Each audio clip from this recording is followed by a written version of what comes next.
우리 인생은 이 평탄한 길만 있는 것은 아니죠. 모든 일을 참 많은 일이 있습니다.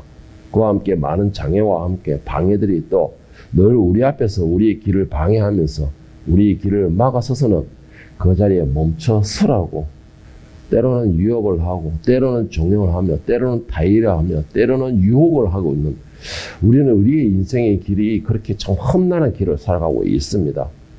때로는 그 방해와 위협들이 우리로 하여금 감당하기 어렵고 또 힘들고 때로는 그 방해와 위협이 나로 하여금 많은 눈물을 뿌리게도 합니다. 그래서 그런 위협들을 이렇게 내게 다가올 때는 우리에게 항상 이렇게 속삭이죠. 달콤하게 속삭입니다. 힘들지, 괴롭지, 참 모든 걸 포기하고 싶지. 그렇다면은 이왕 넘어진 김에 쉬어가라고 잠시만 쉬었다가 그래야 그럴까? 하고 잠시 앉아 쉬었다가 하면은 조금 피곤하지. 그러면 잠시만 누워봐. 자, 누우니까 편하지. 조금만 좀 자다가 우리를 방해하는 것들은 항상 이렇게 우리에게 달콤하게 속삭입니다. 달콤한 유혹에 넘어가지 않다면 때로는 위협으로서 또 우리에게 협박하기도 합니다. 이런 방해와 위협들이 나에게는 너무나 높은 담으로 보이기에 때로는 낭망하기도 하고 때로는 절망하기도 하고 때로는 부르짖기도 하고 그러다가 그것도 되지 않으면 아예 모든 걸 다 놓고 아예 될 대로 되라 라는 식으로 포기하는 경우도 생기게 됩니다. 그러다가 그 상황이 더 심각해지면 어떤 상황이 벌어집니까? 나중에는 하나님의 존재 자체를 부인하기도 하고 또 그보다 좀 낫다 하면은 하나님이 나를 버리셨는갑다. 하나님이 더 이상 나와 함께하지 않는갑다. 이런 식으로 부정적인 마음을 가지게 됩니다. 사단은 우리를 방해하는 방해꾼은 항상 우리에게 그런 식으로 속삭입니다. 힘들지 어렵지 너 하나님 믿잖아. 그런데 왜 하나님이 함께하지 않는 거야? 하나님이 함께한다면은 왜 네가 이렇게 힘들어? 왜 이렇게 피곤해? 왜 다른 사람들에게 자꾸 이렇게 시달리는 거야? 왜 다른 사람들이 가만히 있는 너를 열심히 하는 너를 착한 너를 자꾸 방해하고 도전하고 왜 이러는 거야? 사단은 나를 방해해서 늘 방해꾼은 이렇게 속삭입니다. 그리고는 우리 편인 것처럼 속삭인다라는 것이죠. 늘 이렇게 부정적인 생각을 심어주는 것입니다. 여러분, 하나님은 이 우리의 심각하고 내 어렵고 내가 힘든 상황을 모르시는 것이 아닙니다. 모르시는 것이 아니에요. 그렇다고 해가지고 하나님께서 이 하나님의 이 일이 아니다. 이건 내가 상관없는 일이다 하고 내버려 두시는 것은 더욱 아닙니다. 문제는 뭐냐면은 하나님께서 때로는 일부러 우리를 하여금 그런 고난 가운데, 시련 가운데, 환난 가운데에 그렇게 고통 속에 버려두시는 경우도 있다는 것이에요. 그래서 하나님이 우리를 미워하거나 버리셔서 그런 것은 절대 아니라는 겁니다. 만약에 하나님께서 우리를 버리셨거나 미워하셨다면요, 하나님은 우리를 고난을 겪게끔 지켜보시는 것이 아니고 아예 아무런 간섭도 안 하시고 우리를 향하여 침묵하신다는 겁니다. 고난도 하나님의 간섭 속에 이루어지는 것이 있습니다. 그런데 하나님은 그런 간섭도 하지 않으신다는 것이죠. 로마서 1장 28절에서 바울 사도가 분명하게 말씀을 합니다. 또한 그들이 마음에 하나님을 두기를 싫어하며 하나님께서 그들을 그 상실한 마음대로 내버려 두사 합당하지 못한 일을 하게 하셨으니 내버려 두신다라는 것이죠. 하나님하고 상관없게 되면은 하나님께서 그들을 대해서 미워하거나 버리셨다면은 그냥 침묵으로 일관하시는 겁니다. 하나님께서는 우리를 미워하거나 또는 싫어하신다면은 바울 사도가 말한 것처럼 우리가 죄 가운데서 그냥 살다가 그렇게 흘러가다가 결국 멸망으로서 지옥에 빠지기를 그냥 내버려 두신다는 것입니다. 그래서 우리가 생각하는 거예요. 하나님께서 간섭하지 않으심에 대해서 제일로 두려워해야 한다는 것입니다. 차라리 우리가 고난 속에 있더라도 고통 속에 있더라도 그 고통과 고난이 차라리 하나님께로부터 왔다면 오히려 그것을 감사할 수 있는 것이 바로 믿음인 것입니다. 그리고 또 고난을 당하더라도 오히려 우리가 하나님 손에 고난을 당한다면 그것이 독이 될 수도 있다는 것입니다. 여러분 그 증거가 뭐냐면 바로 다윗을 보면 알 수가 있습니다. 다윗이 한동안 평안함으로 인하여서 교만에 빠지게 되죠. 교만에 빠져가지고 그가 온 나라의 편탄함을 보고서 자기 우울감에 빠져서 인구 조사를 시키게 만듭니다. 자, 그것을 사탄이 다윗을 하여금 자꾸 유도를 한 것이죠. 그래서 다윗이 그 사탄의 계략에 빠져서 인구 조사를 하게 되는데 이것으로 인하여서 하나님의 진노를 얻게 되고 또한 하나님의 책망을 얻게 됩니다.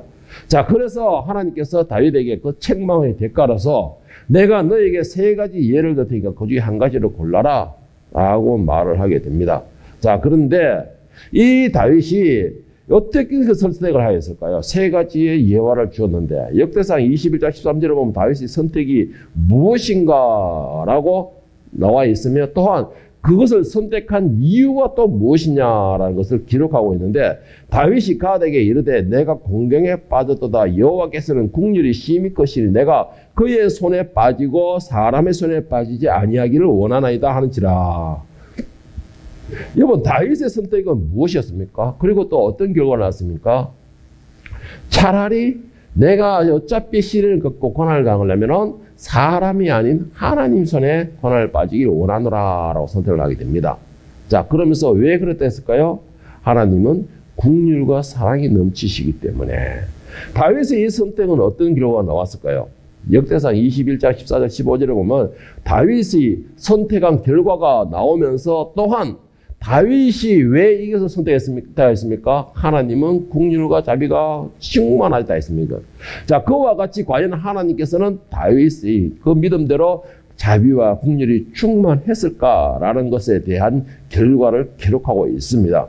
이에 여호와께서 이스라엘 백성에게 전염병을 내리시며 이스라엘 백성 중에 죽은 자가 7만 명이었더라. 하나님이 예루살렘을 멸하러 천사를 보내셨더니 천사가 멸하려 할 때에 여호와께서 보시고 이 재앙 내림을 뉘우치시사 멸하는 천사에게 이르되 족하다 이제 내 손을 거두어라 하시니 그때에 여호와의 천사가 여부스 사람 오르난의 타정만에게 그때 선지라. 다윗이 고통 가운데 부르짖으며 하나님께서 다윗의 소리를 들으시고 재앙을 내리신 것을 뉘우치셨다라고 기록하고 있습니다. 이것은 다윗의 결과적으로 보면 어떻게 다윗의 믿음대로 되었다라는 겁니다. 결국은 이 재앙, 고난은 이 고통의 순간은 하나님이 주셨습니다. 하나님이 주셨는데 다윗은 어차피 하나님께 받는 것이면 하나님은 자비와 긍휼이 넘치시는 분이기 때문에 내가 그 고난에는 오히려 감사함으로 감당하겠다라는 믿음이었고 그리고 또한 내가 고통과 고난 속에 하나님께 부르짖게 된다면 하나님께서는 응답하시리라는 믿음을 가지고 있었던 것입니다. 자, 그런데 우리가 이 다윗의 이 말을 가만히 보면 하나님의 마음, 15절에 보면 하나님이 예루살렘을 멸하려고 내보내셨더니 천사가 멸하려 할 때 여호와께서 보시고 이 재앙 내리심을 뉘우치사라고 했습니다. 이 말씀에 뭔가 좀 이상한 거 있지 않습니까? 여러분 좀 그런 걸 느끼지 못하겠습니까? 이 말씀에 보면 전지전능하신 하나님께서 무엄하신 하나님께서 죄를 지은 것에 대한 대가로 재앙을 내리셨고 그 재앙을 내리심고 그 죄에 대한 대가를 겪고 있는 그들을 보고서 재앙 내린 것을 뉘우치셨다라고 말씀하고 있습니다. 아무리 생각해도 이 말이 뭐가 맞지 않는 것 같아요. 그렇다면 전지전능하다는 뜻이 아니지 않습니까? 뉘우치셨다라는 것은. 그런데 이 15절 말씀을 현대인 성경에서는 어떻게 기록하고 있느냐? 현대인 성경으로 보면 이런 말이 되어 있습니다. 그런 다음에 하나님은 예루살렘을 치시기 위하여 천사를 보내셨으나 불쌍한 생각이 들어서 마음을 돌이키시고 예루살렘을 치려고 하는 천사에게 그만하면 됐다. 이제 너의 손을 거두어라 하셨다. 하나님께서 자신이 재앙을 내린 것을 후회하신 것이 아니고 뉘우치신 것이 아니고 뭐라 했습니까? 지금 그들이 고난과 고통 속에서 힘들어하는 다윗과 이스라엘 백성들을 보고서 불쌍히 여기셨다 이 말씀입니다. 하나님이 뉘우쳤다 후회했다 이 말이 아니고 불쌍히 여기셨다 이 말인 것이 그들의 부르짖음에 하나님께서 혹시 우리가 죄를 지어서 그 합당한 대가 가운데 있든지 우리가 하나님께 범죄하여서 그 합당한 대가를 치르든지 아니면은 뜻하지 않게 사단의 계략에 빠져가지고 우리가 이 고난에 빠져 있든지 어떤 이유에서든지 간에 고난 가운데 부르짖는 그 소리에 하나님은 응답해 주신다라는 말씀입니다. 내가 어떤 상황에 있든지 간에 하나님이 주신 것이든 사탄의 계략으로 이랬든 내가 고통 가운데 회개 가운데 하나님의 자비와 긍휼을 구하는 그 부르짖으면은 하나님이 응답해 주신다는 그 말씀이에요. 참 우리가 고난 가운데 있으면서도 나오지 못하고 계속 어려운 상황에 처해 있고 그렇게 가다가 길을 잃고 방황하고 그리고 또한 울부짖고 주저앉아가지고 통곡하는 거 왜 그럴까요? 하나님은 이런 상황이든 저런 상황이든 우리의 고난 가운데 부르짖는 소리를 응답해 주시고 들어주신다는데 왜 그러면서도 우리는 주저앉아가고 울부짖고 통곡하고 땅을 치고 있습니까? 그 이유는 내가 하나님을 적극적으로 다윗과 같이 믿음으로 부르짖지 못하기 때문이라는 겁니다. 부르짖지 못하기 때문이라는 것이에요. 우리는 다윗과 같이 비록 범죄하였지만 하나님의 자비하심과 긍휼하심이 넘치는 분이고 사랑이 넘치는 분이라는 것을 알고서 믿음으로 부르짖는다면 비록 죄인의 그 죄의 대가를 받는 곳에도 하나님 불쌍히 여기시는데 부르짖는 소리를 듣지 않으시겠습니까? 들으신다라는 것이에요. 뭘 보고 그러느냐? 이사야서 58장 9절 11절에 보면 부르짖는 자에게 응답하실 것이다 라고 하나님은 분명히 약속을 하셨습니다. 네가 부를 때에는 나 여호와가 응답하였고 네가 부르짖을 때에는 내가 여기 있다 하리라. 만일 너희 중에서 멍에와 손가락질과 허망한 말을 제하여 버리고 줄인 자에게 너의 심정을 동하여 괴로워하는 자의 심정을 만족하게 하면 너의 빛이 허감 중에 떠올라 너의 어둠이 낮과 같이 될 것이며 여호와가 너를 항상 인도하여 메마른 곳에서도 너의 영혼을 만족하게 하며 너의 뼈를 견고하게 하려니 너는 물된 동산 같겠고 물이 끊어지지 아니하는 샘 같을 것이니라. 우리가 하나님의 말씀을 지키고 하나님 말씀대로 살려고 하면 할수록 사탄은 계속해서 우리를 방해합니다. 우리 옆에 함정을 놓게 됩니다. 우리를 하여금 그곳에 빠지라고 계속 유도를 합니다. 그런데 그 가운데서 어떤 상황이든 간에 하나님 옆에 우리는 부르짖으라는 것입니다. 하나님께서 말씀하시기는 내가 항상 너의 목소리에 귀를 기울이고 있겠다라고 말씀하시는 겁니다. 너의 어떤 상황이든 간에 지금 너와 함께 하겠다라는 것입니다. 언제? 네가 나를 찾을 때에, 네가 나의 이름을 부를 때에, 너의 고통이 어떤 이유로 해서 고통이 오든 간에 간절히 부르짖을 때에 나는 그 상황이 너의 상황과 상관없이 나는 네 부름에 응답하겠다라는 것입니다. 여러분은 어떤 상황이든 중요한 것이 아니고 여러분 앞에 고난이나 함정이 있습니까? 부르짖을 수 있는 믿음을 가지기를 축복합니다. 그 부르짖는 자에게 하나님은 응답해 주시겠다고 분명하게 약속을 하셨습니다. 오늘 본문에 보면 한나가 바로 그런 사람이었습니다. 한나 자신은 열심히 살아갔던 사람이었어요. 그리고 선하게 살아갔던 사람이었습니다. 그런데 이런 한나에게 단 한 가지 약점이 있었습니다. 그 약점이 뭐냐면 바로 아이가 없다라는 것입니다.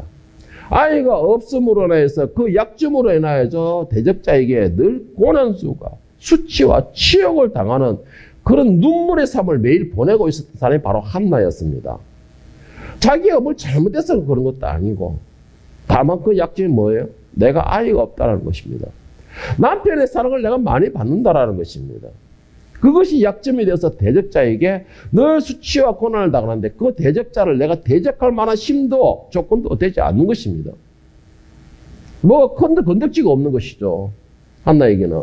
뭔가 당당하게 큰 소리 칠 수 있는 게 없다라는 것입니다. 그래서 그냥 꿀먹은 버거리처럼 매일 수치와 고난 속에서 그 치욕을 참고 눈물을 흘리는 그런 삶을 살았다는 말입니다.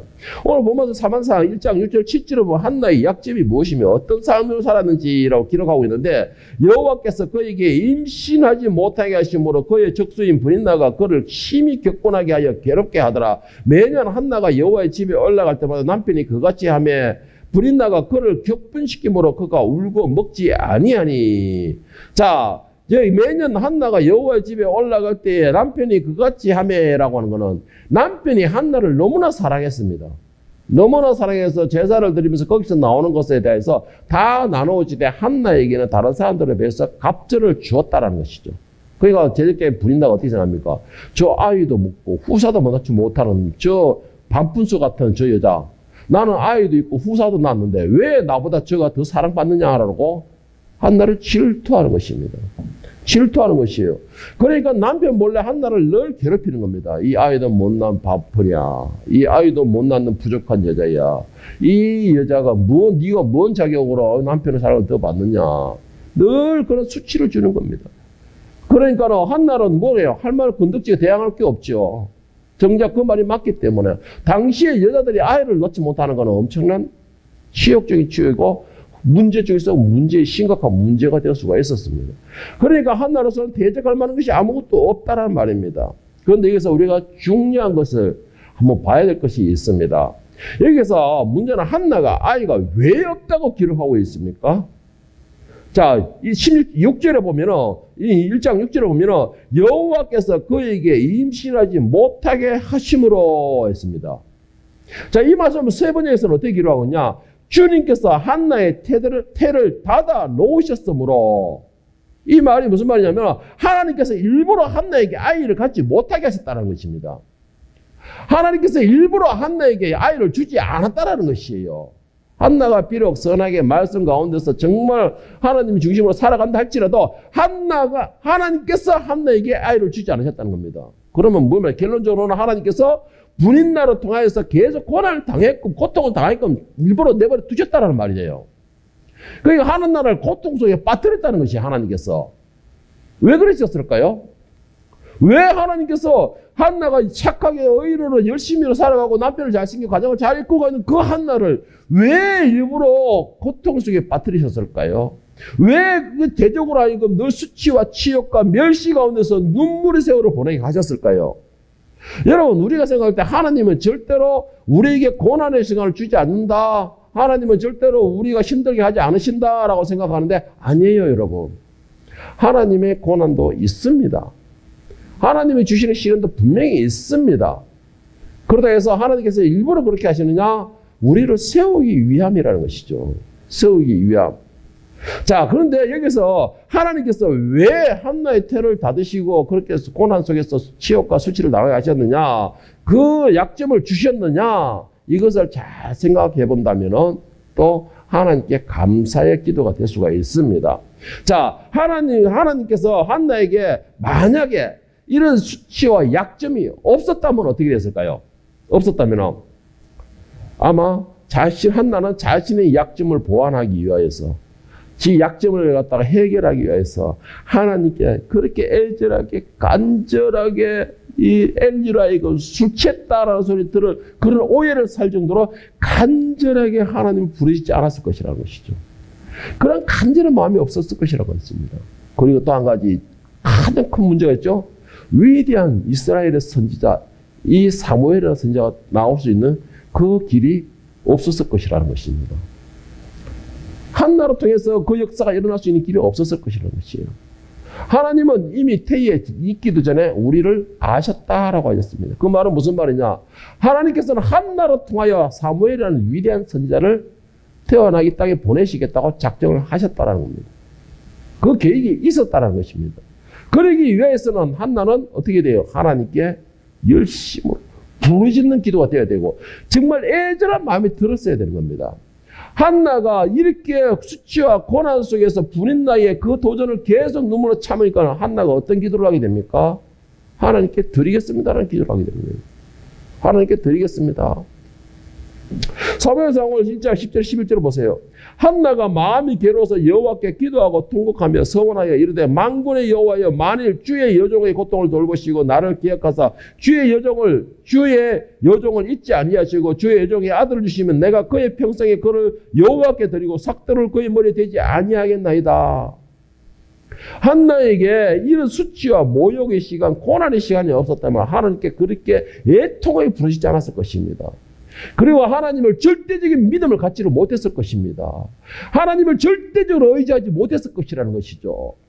그런데 한나에게 이런 고난과 수치와 모욕의 시간 그리고 대적으로 하여금 계속적인 도전과 그런 지옥스러운 그런 고난을 당함으로 인해서 한나는 그것을 해결하기 위한 방법을 강구하게 된 것이죠. 그게 뭐예요? 하나님께 부르짖는 것입니다. 간절하게 부르짖는 것이에요. 내 마음을 다해가지고 내 온 힘을 다해서 부르짖는 것입니다. 여러분, 한나가 얼마나 힘들고 고난 속에 있었으면 그 부르짖음에 대하여서 12절, 16절에서 어떻게 기록하고 있느냐. 그 12절, 16절에서는 한나의 이 애절한 그 간절한 마음을 기록하기를 그가 여호와 앞에 오래 기도하는 동안에 엘리가 그의 입을 주목한 즉 한나가 속으로 말하며 입술만 움직이고 음성은 들리지 아니하므로 엘리는 그가 취한 줄로 생각한지라. 엘리가 그에게 이르되 네가 언제까지 취하여 있겠느냐 포도주를 끊으라니 한나가 대답하여 이르되 내 주여 그렇지 아니하니이다. 나는 마음이 슬픈 여자라. 포도주나 독주를 마신 것이 아니요 여호와 앞에 내 심정을 통한한 뿐이오니 당신의 여종을 악한 여자로 여기지 마옵소서. 내가 지금까지 말한 것은 나의 원통함과 격분됨이 많기 때문이다 하인지라. 여러분, 한나의 이 간절한 정말 절절한 그 심정의 그 부르짖음, 얼마나 억울하고 얼마나 지옥스럽고 얼마나 힘들었으면 하나님 앞에 그 간절함이 소리가 나올지 알 정도로의 간절함을 불렀다는 거지요. 그리고 그가 얼마나 간절하게 불렀으면 제사장이 봄으로써 술 취한 여자로 보였다는 것입니다. 그의 고통과 고난에 하나님께서 해결해 주시기를 얼마나 간절하게 구했으면. 그런데 여러분, 이런 것은 있어야 돼요. 기억하시기 바랍니다. 뭐냐면은 나의 애절함과 고난과 하나님께 부르짖는 그 열심이 때로는 사람들에게 오해를 살 수도 있습니다. 오해를 살 수가 있어요. 나는 하나님 앞에 바로 살려고 하는데, 나는 말씀을 지키려고 살아가고 있는데, 나는 하나님 율법대로 하나님 중심으로 살아가려고 하는데, 그런 삶이 다른 사람들에게는 오히려 오해를 살 수도 있습니다. 오늘 한나가 그렇잖아요. 나는 전심을 다해서 내 생명을 다해서 하나님께 부르짖고 있고 응답을 받기를 원하고서 그렇게 부르짖고 있는데, 진짜 예수님께서 말씀하시긴 땀이 떨어지는 핏방울처럼 보일 정도로 나는 그렇게 부르짖고 있는데 엘리는 어떻게 하고 있습니까? 아, 열심히 기도하고 있구나라고 축복해 주는 것이 아니고 술 취했구나, 독주를 마셨구나, 술주정하였구나 하고 오해를 산 것이에요. 여러분, 말씀을 지키고 내가 신앙생활을 하려고 할 때는 때로는 사탄의 계략으로 인하여서 오해를 살 수도 있습니다. 그런데 여러분, 저는 부탁드리고 싶은 게 있어요. 그거에 대해서 낭망하지 마십시오. 절망하지 마십시오. 여러분이 누구한테 기도하고 있습니까? 하나님께 기도하고 있잖아요. 누구에게 부르짖고 있습니까? 하나님께 부르짖고 있잖아요. 누구를 만나기를 원합니까? 하나님을 하나님을 원하고 있잖아요. 그렇다면은 사람의 눈에 관심을 신경 쓰지 말고 하나님께 집중하시기를 바랍니다. 하나님께 부르짖기를 바랍니다. 언제까지? 응답 올 때까지. 응답을 주실 때까지. 내가 너무나 절절하고 부르짖고 간절하게 되면요, 하나님 이 시간에 나의 응답 주셔야 됩니다. 그런 기도는요, 사탄도 방해 못합니다. 공중건설을 아무리 우리 기도를 끈다 하더라도 그렇게 절절하게 절실하게 고난 속에 부르짖는 기도는 사탄도 끊지를 못해요. 가장 두려워하는 기도가 사탄이 그런 기도라는 것입니다. 여러분, 정말 힘들 것이에요. 그래서 이 세상이 이제 끝난 것처럼 보입니까? 그렇다면은 지금 그 시간이, 지금 내가 가장 힘든 시간이, 내가 세상이 끝난 것 같은 이 순간이 바로 하나님을 찾을 시간입니다. 하나님 부르짖을 시간이라는 것이죠. 하나님께서는 가장 힘들고 고난 가운데 모든 것을 포기하고 싶은 그 절절한 그 심정, 그 절실한 그 심정, 그 순간에 유일한 도움이 되기는 하나님을 부를 수 있기를 예수님의 이름으로 축원합니다. 예레미야 33장 2절 3절을 보면 하나님께서 우리에게 이렇게 말씀하십니다. 일을 행하시는 여호와, 그것을 만들며 성취하시는 여호와, 그의 이름을 여호와라 하는 이가 이와 같이 이르도다. 너는 내게 부르짖어라. 내가 너에게 응답하겠고 네가 알지 못하는 크고 엄밀한 일을 내가 보이리라. 하나님께서는 우리에게 이렇게 약속하셨는데 왜 우리는 부르짖지 못하죠? 왜 하나님의 전지전능하신 손길에 맡기고 의지하지 못하는 것입니까? 하나님께서는 지금 이 순간에 나의 부르짖는 소리, 나의 그 눈물의 소리, 나의 그 진짜 통분해서 그런데 나의 고통스러운 그 목소리, 내가 정말로 절실해서 하나님의 도움이 절실하게 필요하다고 그런 애절한 그 목소리, 그 목소리가 하늘로 하나님께 올라오기를 기다리고 계신다는 겁니다. 기다리고 계시는데 왜 우리는 그 부르짖지 못하고, 왜 우리는 부르짖어 사탄의 그 곤충것에 잡고 있는데 그걸 깨뚫지를 못하고 있습니까? 내가 그 사탄의 깨뚫지 못한다는 것은 내가 그만큼 절실한 심정으로 부르짖지 못하고 있다는 말입니다. 그 때문에 사탄이 모두를 끊어버리는 것이죠. 하나님은 열심히 우리의 모든 것을 준비하고 계셨고, 우리의 모든 문제에 대한 답을 준비하셨고, 우리의 모든 고난에 대해서 해결점을 준비하시고, 내 소리가 올라오기를 기다리고 계시는데 올라오지가 않는다는 것입니다. 내 목소리가 올라오지 않는다는 것이에요. 내 눈물이 하늘로 올라가지를 못하고 있다는 것입니다. 왜 그렇습니까? 좀 전에 말한 우리가 뭐 절실한 마음으로 사탄의 그 광해를 깨뚫지를 못하고 있기 때문에 하늘로 올라가지 못하고 있는 것이죠. 그러니까 하나님이 준비하신 모든 복을 우리가 누리지를 못하고 있는 것입니다. 바울 사도는요, 평생을 아주 큰 가시를 하나 안고 살아갔었습니다. 그 가시가 사탄이 준 것도 있겠지만은 그 가시는 하나님이 주신 것이라는 것이죠. 다시 말해서 우리에게 고난이나 지역적인 문제, 우리에게 그런 힘든 가운데 문제, 사탄만 주는 게 아니라는 말입니다. 바울 사도가 큰 가시가 있었던 게 뭐였습니까? 눈이 거의 보이지 않는다는 것입니다. 그 눈이 언제 안 보이게 되느냐?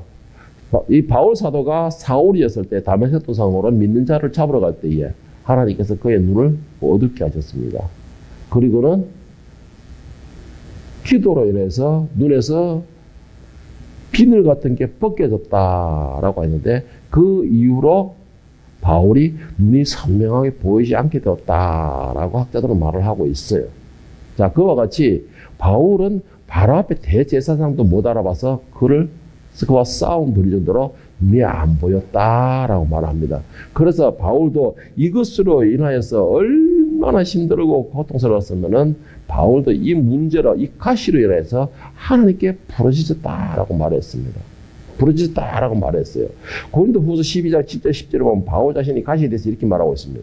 여러 계시를 받은 것이 지극히 크므로 너무 자만하지 않게 하시려고 내 육체에 가시 곧 사탄의 사자를 주셨으니 이는 나를 쳐서 너무 자만하지 않게 하려 하심이라. 이것이 내게서 떠나가게 하기 위하여 내가 3번 주께 간구하였더니 나에게 이르시기를 내 은혜가 너에게 족하다. 이는 내 능력이 약한 데서 온전하여 짐이라 하신지라. 그러므로 도리어 그가 크게 기뻐함으로 나의 여러 약한 것들에 대하여 자랑하리니 이는 그리스도의 능력이 내게 머물게 하려 함이라. 그러므로 내가 그리스도를 위하여 약한 것들과 능력과 궁핍과 박해와 공고를 기뻐하는 이는 내가 약한 그때에 강함이라. 자, 여러분, 하나님은요, 물론 우리에게 많은 복을 주시고 힘을 주시고 능력을 주시고 은혜를 베푸시기도 하지만 때로는 고난도 주신다는 것입니다. 왜 고난을 주신다고 했습니까? 우리를 하여금 겸손해지게 하기 위해서, 우리를 하여금 더 교모해지게 하기 위해서, 또 가장 중요한 거, 우리를 하여금 오직 하나님만 의지하게 하기 위하여서, 우리를 하여금 오직 하나님만 바라보게 하기 위하여서, 우리를 하여금 오직 하나님의 음성만 듣게 하기 위하여서 때로는 원치 않는 고난도 주신다는 것입니다. 바울이 바로 그거잖아요. 바울이 그거잖아요. 네가 하나님의 능력을 크게 입고 있기 때문에, 하나님의 사랑을 크게 입고 있기 때문에 네가 그 교만, 그 사랑과 그 은혜로 인하여 교만에 빠지지 않게 하기 위하여서 때로는 너를 누르는 가시를 주었다라고 말씀하시는 겁니다. 그렇기 때문에 여러분, 고난이 다 나쁜 것만은 아니라는 것이에요. 오히려 고난을 통해서 내가 하늘의 백성임이 증명되어지기도 합니다. 오늘 바울 사도가 뭐라고 말했습니까? 이는 내가 약한 그때의 강함이라 했습니다. 만약에 바울같이 하늘 셋째 하늘까지 올라갔다라고, 그러면 하나님께까지 올라갔다는 뜻입니다. 그 셋째 하늘까지 올라가고 바울의 그림자만 봐도 병이 낫게 되고 귀신 쫓겨가는 역사가 이런 그런 어마어마한 능력이 있을 때예요. 만약에 그런 가시도 없었으면 어떻게 됐을까요? 오늘날 이만이나 신천지에 신천지 이만이나 정명석이 그 이상 가는 사람이 안 되었을까요? 그 이상 가는 사람이 안 되었을까요? 이재록이 보세요. 병 좀 치료했다고 그가 신이 되었잖아요. 그런데 바울은 그림자만 봐도 치유한다 했어요. 그림자만 봐도 이 귀신 쫓겨나는 역사가 있다고 했습니다. 그런데 이런 가시조차도 없었으면 그가 얼마나 교만에 빠졌을까요? 그런데 하나님께서 뭐라고 했습니까? 너의 이 가시로 인하여서 너는 더 겸손해지는 것이다. 너의 이 가시로 인해서 너는 나와 더 친밀한 관계를 가지는 것이다. 너는 이 가시로 인해서 네가 하늘을 더 소망하게 된 것이다. 그러니까 그 가시를 때로는 감사해라. 여러분, 고난 가운데 있습니까? 먼저 그 고난의 원인을 생각해 보시기 바랍니다. 이 고난이 하나님께로 왔는가 사탄에게로 왔는가? 그리고 하나님께 간절하게 부르짖어 보기를 바랍니다. 한나는 어떻게 말했습니까? 술 취한 자라. 오해를 살 정도로 간절하게 애절하게 눈물 콧물 다 흘리면서 부르짖었다는 것이에요. 여러분, 혹시 나에게 고난이나 환난 또는 남들에 비해서 뒤떨어지는 약점이 있다면 하나님께서 지금도 기다리시는 그 하나님께서 지금도 내 목소리 들려지기는 그 하나님께 지금 부르짖기를 축복합니다. 우리의 문제와 약점을 누구보다 잘 아시는 분이 하나님이십니다. 그리고 또한 그 문제와 약점을 채워주시기 위하여 지금도 기다리신다라는 것을 기억하시기를 바랍니다. 그러면 우리는 믿음으로써 부르짖어야 되는 것입니다. 부르짖어야 되는 것이에요. 하나님께서는 그 우리의 부르짖음으로 인하여서 우리의 문제를 보완하기보다는 우리와 엄밀한 시간을 가지기를 원하시는 것입니다. 엄밀한 시간을 가지기를 원하시는 것이에요. 그래서 때로는 우리로 하여금 더 겸손하고 낮아지게 만드시는 것입니다. 여러분, 지금 혹시 고난이나 어려움 속에 주저앉고 싶은 심정을 가진 사람이 있습니까? 그렇다면 지금이 하나님의 이름을 부를 가장 정확한 시기인 걸 믿으시기 바랍니다. 그리고 또 하나님과 엄밀한 관계를 형성할 가장 적합한 시기라는 걸 믿으시기 바랍니다. 또한 하나님께서 준비하신 크고 놀라운 비밀을 깨달을 적시에 그런 시기라는 걸 기억하시기를 바랍니다. 마지막으로 하나님의 큰 복을 받아 누릴 수 있는 아주 복된 시기라는 것을 믿으시기를 축복합니다. 하나님께서는 오늘도 우리를 위하여 많은 것을 준비하고 기다리십니다. 그리고 내 문제에 대하여 하나님을 찾고 그의 이름을 부르기를 기다리고 계십니다. 이것을 믿으신다면 낭망하고 불평하며 주저앉아서 투덜거리지 마시고 지금 준비하고 기다리시는 하나님의 이름을 부름으로 그 하나님과 엄밀한 관계를 형성할 수 있기를 예수님의 이름으로 간절히 축원합니다.